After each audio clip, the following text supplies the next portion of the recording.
Ja, velkommen tilbage. Dag 3 Dag 3 i HM. i parkering. Parkering, ja. Ja.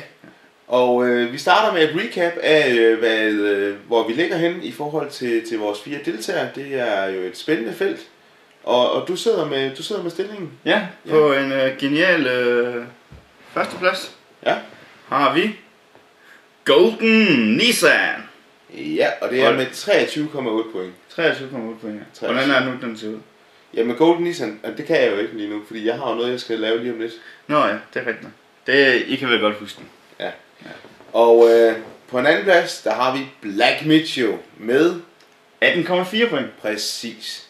Så det der er lidt langt op til Golden Nissan. Det kan være, det ændrer sig i dag. Det kan være, man ved aldrig. Man ved det ikke. Og på en tredje plads Ja. har vi sgu Hvid Opel. Med 17,4 point. Ja. Og det er jo sådan rimelig tæt på Black Mitchell, men Hvid Opel har også været rimelig stabil i sine parkeringer. Ja. Det er jo lidt spændende at se, hvad der sker i dag. Vi så jo alle sammen i går, at han kørte sin vej. Ja. Så vi er jo også lidt spændt på, hvad er der så sket siden. Han fik noget straf.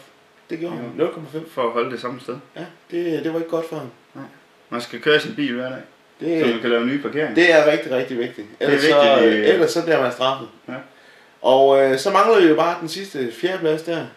Det er Silver Peugeot. Ja, min personlige favorit, det er sådan lidt ligesom med Arne, der ikke kunne score i AGF. Altså, han blev ved med at brænde, men det så sgu egentlig meget godt ud. Det var bare et spørgsmål om tid, hvornår det blev rigtig godt. Nej. Så jeg har store forventninger til Silver Peugeot. Jeg glæder mig til at se, hvad han har fundet på i dag. Jamen, han er i hvert fald kreativ med hans parkeringer. Altså, 5 bus, det kræver altså sin mand. Jeg er stadigvæk chokeret. Men altså, hvis vi nu vender lidt tilbage til, hvad der skete i går, så havde vi jo igen den her stregdiskussion med i går var det The Black Mitchell. Det var The Black Mitchell. Ja, og jeg var rimelig sikker på, at han var inde. Ja, jeg var ret sikker på, at han var ude, og vi kan jo lige prøve at lige gentage, hvad det var, jeg faktisk fik sagt, da vi havde zoomet ind på den. Ja. Det kommer lige her. Skal vi lige ramme play her. Sådan der.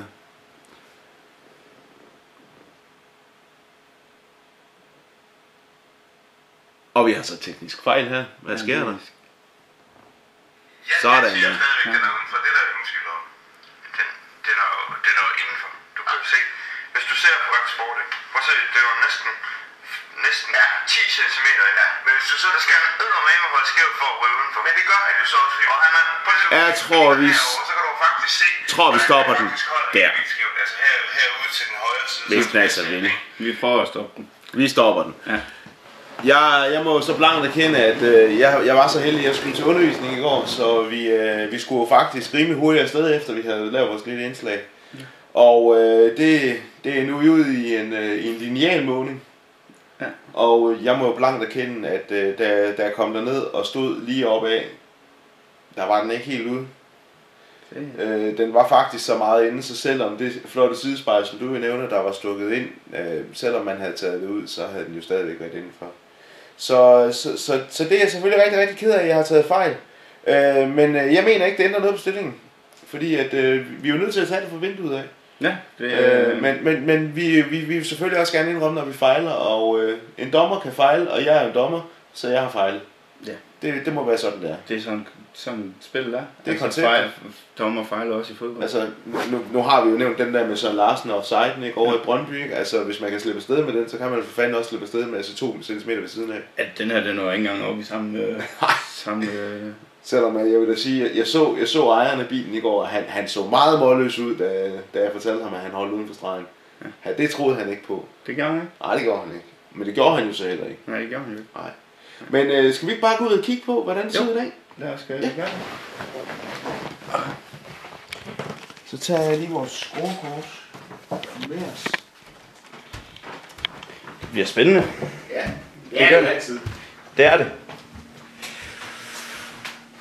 Her, vores fine parkeringsplads. Man kan se her i toppen, der er der 2 af dem, og de 2 andre, den ene holder herover, og den anden holder herover. Og det er måske også lige ved at nævne, at det her det er så første dag, vi har flot solskin, mens vi filmer. Ja. De andre dage har det jo været en lille smule skyet. Ja. Så vi kan jo se blandt andet, hvor dejligt frisk vores asfalt ser ud dernede, fordi at, det har jo også sneet lidt tidligere i dag faktisk herude. Ja, det, Så, og hvis man heldigvis. kigger herover lige i højre side af billedet, kan man faktisk stadigvæk se lidt sne. Ja. Sidste gang det snede. Og det er jo nok mest alt snask, man kan se. Ja. Ja, gud ja, der er der også derovre i busken, ja. Der ligger jo noget sne. Der ligger noget sne her. Ja. Der er lige til en sneboldkamp, hvis man er lidt kreativ. Ja. Men skal vi ikke sætte det på stativet, så det ikke bliver så meget rysten? Jo, lad os gøre det. Ja. Lad os gøre det. Ja, lad os starte med sidste pladsen, som i dag er Silver Peugeot. Ja. Det var det vist også i går. Ja, det var det jo egentlig, men indtil videre er det jo nok den bedste parkering, vi har set fra hans side. Han holder fuldstændig inde i båsen, om det kan der ikke være tvivl, det skulle der måske lige være. Måske om hans bagend stikker ud over. Ja, det er jo lige det. Men jeg er ude i at give ham benefit of the doubt. Jeg mener slet ikke, at... Er det fordi du sådan tog fejl i går, at du er ved at give ham den nu? Nej, det vil jeg ikke sige. Jeg vil sige, at sådan som jeg umiddelbart ser hans ende baseret på, hvor bred den ser ud til at være i forhold til bagdækket, så tror jeg, at han rører stregen, men han er ikke ude over den. Så derfor så er jeg ude i, at den er inde, og så er vi jo oppe i 5-10, og du nævnte jo, lige mens vi stillede stativet op, at der var 2 muligheder på at lave den der parkering. Ja, han kan jo være kørt ind med fronten over for den anden side. Ja. Eller han kunne have taget den snedige måde og bakket ind. Og hvis han er bakket ind, så synes jeg, det er rimelig imponerende at holde så godt. Hvad tror du så, han har gjort? Jeg tror, han har snydt og taget den hele vejen rundt og kørt ind med fronten. Jamen er det så ikke også lidt, er det ikke en lille smule sjasket så af ham, hvis det er det, han har gjort, at han så ikke har sørget for at komme langt nok frem? At komme langt nok frem, ja. Altså jeg er meget i tvivl om han er ude eller inde i dag. Ja, jamen måske skal du så starte med at give karakter for en gang skyld. Ja. Kan jeg få lov til at zoome lidt med kameraet? Ja, du zoomer bare. Ja, jeg zoomer lige på bagenden. Så nu kigger på hans bagende. Ja. Så kan man jo se. Det rører næsten stregen. Rører næsten. Det er helt klart et synsbedrag. Ja. Men hvis du så kigger på skyggen. Ja. Prøv at kigge på skyggen. Solen den er stort set lige udenfor. Og skyggen den går faktisk ud over stregen. Vi er ved middagstid, så solen den står lige i cirka den retning. Jamen hvis det var middagstid, burde den så ikke stå lige ned, og så var der ikke noget skygge? Jamen det er heller ikke middagstid. Kommer jeg i tanke om. Det var dengang jeg stod. Ja, det er selvfølgelig rigtigt. Sådan er det at have ferie, så sover man sgu længe. Ja, det gør du jo. Men altså... Nej, jeg holder fast. Jeg tror altså, han er indenfor. Men vil du måske give din karakter nu? Jamen, jeg mener, han er udenfor. Ja. Men han holder faktisk rimelig meget inden for stregerne ude i bredden. Ja. Så jeg er faktisk... Han får en 4,9. Hvis han nu lige havde sørget for lige at køre helt frem, så jeg var helt sikker på, at han var inde i båsen. Ja, 4,9. Ja, jamen jeg kan godt se lidt, hvad du mener. Altså jeg mener jo så, at han er indenfor. Men jeg mener så, at han holder jo egentlig ikke så pokkers lige i den bås. Sådan som jeg umiddelbart ser det, hvis du kan zoome helt ud igen, lynhurtigt. Ja. Så vil jeg sige, at han har altså lige 10 cm mere til venstre, end han har til højre. Og det er sikkert fordi, at han jo sidder i højre side og skal ud. Ja. Altså det er jo der, hvor rettet er. Det er den side, at der er mest plads. Så det er nok derfor. Og det er jo taktisk set rigtig smart, men det ser ikke så pænt ud æstetisk. Så på grund af det, så er jeg på en... altså det er jo helt klart en af de bedste parkeringer, vi har set. Så jeg er på en 8,4, vil jeg sige. En 8,4? Ja. Det er godt klaret ham i dag. Ja, han er helt klart, han klarer sig rigtig godt. Han er helt klart forbedret sig siden i går. Ja, siden i går, men der er heller ikke meget til. Nej. Og selvom den i går, det var jo en legendarisk parkering, det må du ikke glemme. Ja, det var en legendarisk parkering, altså. Ja, men så skal vi jo så videre til tredjepladsen. Men prøv lige at lægge mærke til, han laver faktisk det samme træk.